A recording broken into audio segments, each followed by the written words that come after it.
बिस्मिल्लाहिर्रहमानिर्रहीम। तो दोस्तों, आज की क्लास में मैं आपको बताऊंगा कि लोन कैलकुलेशन कैसे की जाती है, जिसके अंदर आप अपना पर्सनल लोन भी ले सकते हैं, कार लोन या बिजनेस लोन की कैटेगरी को भी यहाँ पर आप अप्लाई कर सकते हैं। तो कितना लोन दिया जाता है, कितना इंटरेस्ट दिया जाता है और उसकी ड्यूरेशन और टोटल ईएमआई और इसके बाद अमाउंट और उसका इंटरेस्ट, वो तमाम चीज़ें जो है वो आज की क्लास में मैं आपको कैलकुलेट करके बताऊंगा।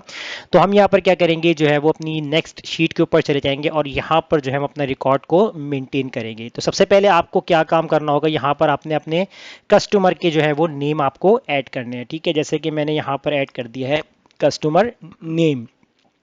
नेक्स्ट चीज यहाँ पर आ जाएगी, जो आपके पास आएगा लोन पर्पस। ठीक है, तो यानी कि आपके पास जो लोन पर्पस है वो किस चीज़ के लिए है, तो वो आप ऐड करेंगे। लोन पर्पस के बाद फिर यहाँ पर कितना आप लोन ले रहे हैं वो अमाउंट आ जाएगी यहाँ पर। और उसके बाद फिर यहाँ पर आपने जो है वो कितना इंटरेस्ट, यानी कितना आपको इंटरेस्ट दे रहा है, यानी कि बैंक जो होता है वो कितना परसेंट आपको इंटरेस्ट के बिहाफ पे लोन दे रहा है, वो आपको ऐड करना है। फिर नेक्स्ट यहाँ पर आ जाएगा आपका ड्यूरेशन। ठीक है, यानी कि जो लोन होगा वो कितने टाइम के लिए होगा। ठीक है, वो उस ड्यूरेशन को यहाँ पर आपने देख चेक करना है। फिर इसके बाद आ जाएगी यहाँ पर आपकी ईएमआई आ जाएगी। उसके बाद फिर हमारे पास यहाँ पर टोटल अमाउंट आ जाएगा, जिसके अंदर आपकी टोटल कैलकुलेशन होगी। और लास्ट वन यहाँ पर आप जो है वो अपना इंटरेस्ट भी मालूम कर सकते हैं कि आपका टोटल इंटरेस्ट कितना गया है। अब यहाँ हम क्या कर लेते हैं, साइज हेडिंग के हिसाब से एडजस्ट कर लेते हैं। तो बाकी इसमें एक चीज़ आप जहन में रखिएगा कि जो चीज़ें होती हैं यहाँ पर आपको यानी कि जो बैंक होता है उसी के अकॉर्डिंग दी जाती हैं। ठीक है, अभी हम एक सैंपल बना रहे हैं, तो मैं अभी यहाँ पर जो है वो आपको एक या दो एंट्री करके दिखा दूंगा। बाकी कॉन्सेप्ट जो होगा वो आपको यही होना चाहिए, आपको क्लियर होना चाहिए कि कॉन्सेप्ट क्या है। तो फॉर्मेट जो है यहाँ पर मैं सेट कर लेता हूँ इस तरीके से। अब देखें, जैसे हमारे पास है कस्टमर। ठीक है, हम यहाँ पर लिखेंगे, अपने कस्टमर का नेम लिखते हैं और उसके बाद लोन पर्पस लिखते हैं। हमने यहाँ पर लोन पर्पस लिख लिया है कि बिजनेस पर्पस के लिए जो है वो लोन लिया जा रहा है। अब कितना अमाउंट लोन लिया जा रहा है वो आपको लिखना है। जैसे हम फॉर एग्जांपल मैंने यहाँ पर लिख दिया 5 लाख। ठीक है, तो वैसे लोन जो होता है वो एक ह्यूज अमाउंट होता है, जिसके अंदर लाख भी हो सकता है, करोड़ भी हो सकता है। ठीक है ना, वो डिपेंड करता है। अब कितना इंटरेस्ट के हिसाब से, तो यहाँ हमने टाइप कर दिया कि बैंक जो है वो आपको 5% इंटरेस्ट के हिसाब से जो है वो आपको लोन प्रोवाइड कर रहा है। कितना टाइम आपको दिया जा रहा है, तो मैंने यहाँ पर लिख दिया 2, यानी 2 यानी कि हम बात कर रहे हैं, यहाँ पे ईयर्स की बात कर रहे हैं, यानी 2 ईयर्स तक आपको ये लोन वापस करना होगा। अब इसकी ईएमआई कितनी बन रही है, ईएमआई कैलकुलेट करने के लिए यहाँ पर हम फार्मूला अप्लाई करेंगे। फाइनेंशियल फार्मूला है, तो इक्वल के बाद आपने पीएमटी का फार्मूला अप्लाई करना है। ठीक है, ये पेमेंट होगी जिसमें आपकी ईएमआई कैलकुलेट होगी। पहला काम, यहाँ आपसे रेट पूछ रहा है, तो रेट यानी आपका इंटरेस्ट रेट है। तो इंटरेस्ट रेट आपके पास ये वाला सेल है। तो एक चीज़ याद रखिएगा, इसमें इंटरेस्ट जो होता है ना वो हमेशा आपको ईयरली दिया जाता है।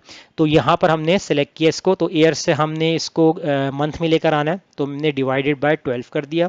उसके बाद आपको यहाँ पर नंबर ऑफ पीरियड, यानी कि आपका जो टाइम पीरियड है कितना है, तो ये आपने सेलेक्ट किया 2। तो नंबर ऑफ टाइम पीरियड 2 साल का है, मंथ में लेकर आना है, तो आपने इसको मल्टीप्लाई बाय 12 कर देना है। उसके बाद प्रेजेंट वैल्यू यानी आपने कितना लोन लिया है, आपने उस वैल्यू को सेलेक्ट करना है। सेलेक्ट करेंगे और फिर इसके बाद आपको यहाँ पर ब्रैकेट क्लोज कर देना है। अब ब्रैकेट क्लोज करने के बाद आप क्या करेंगे, स्टार्टिंग में पीएमटी से पहले और इक्वल टू के बाद आपको यहाँ पर माइनस लगाना है। माइनस लगाने के बाद आप यहाँ पर कर देंगे इंटर, इंटर कर देंगे। अभी देखें बाय डिफॉल्ट क्या होता है कि यहाँ पर हमारे पास जो सिंबल है वो डॉलर में यहाँ पर आ रहा होता है। तो अगर आपको यहाँ पर डॉलर से ख़त्म करना है तो आप यहाँ पर फॉर्मेटिंग वाले सेटिंग में चले जाएं, फॉर्मेट सेल के अंदर, तो वहाँ से जो है वो आप यहाँ पर अप्लाई कर सकते हैं अपनी करेंसी अपने कंट्री के अकॉर्डिंग। तो देखिए, जैसे यहाँ पर हमारे पास डिफरेंट करेंसीज हैं, तो डिफरेंट कंट्री के हिसाब से, तो जो भी करेंसी आपको यहाँ पर सिलेक्ट करनी है आप अपनी कंट्री के हिसाब से सिलेक्ट करके इस तरीके से अप्लाई कर सकते हैं। अब देखिए, यहाँ पर आपके पास आ चुका है कि आपकी जो है वो 21,935 जो है वो आपकी मंथली ईएमआई है।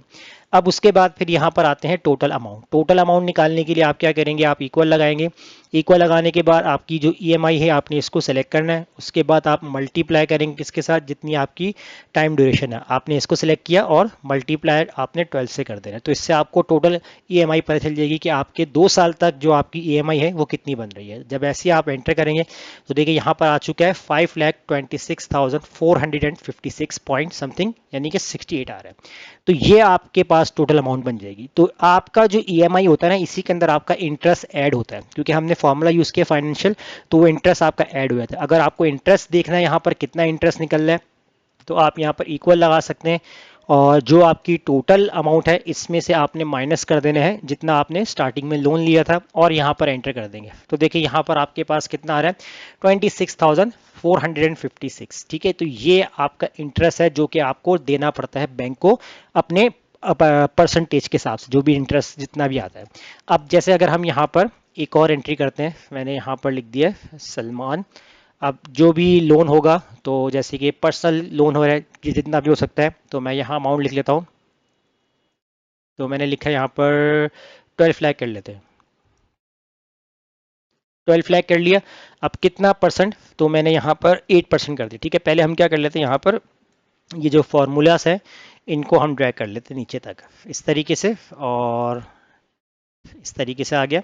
अब ये कि जैसे हमने इंटरेस्ट लगाया यहाँ पर कि 8% के हिसाब से जो है वो इंटरेस्ट दिया जा रहा है, और टाइम ड्यूरेशन कितना है। ठीक है, जैसे हमने यहाँ पर टाइप कर दी कि 5 ईयर्स तक जो है वो आपको ये पेमेंट आपको रिटर्न करनी है। तो देखिए अब आपकी जो ईएमआई है मंथली वो कितनी बन रही है, 24,000, और टोटल अमाउंट कितना बन रहा है, और आपको कितना ऊपर इंटरेस्ट देना पड़ रहा है। अब देखिए अगर मैं यहाँ पर अपने ईयर बढ़ा देता हूँ कि टाइम ड्यूरेशन बढ़ जाता है, तो देखिए आपकी ईएमआई भी थोड़ी कम हो जाती है, क्योंकि आपको टाइम ड्यूरेशन मिल रहा है। अगर जितना टाइम कम होगा आपके पास, उतनी ही आपकी ईएमआई ज़्यादा होगी, और आपका इंटरेस्ट भी जो है उस हिसाब से यहाँ पर कैलकुलेट हो रहा होगा।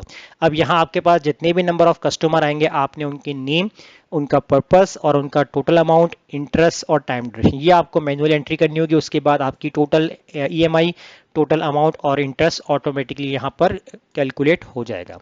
तो इस तरीके से आप जो है वो ईएमआई कैलकुलेट कर सकते हैं, जैसे मैंने आपको आज की क्लास में बताया। तो फिलहाल आप इस क्लास की प्रैक्टिस कीजिए, मुझे इजाज़त दीजिए, अल्लाह हाफिज़।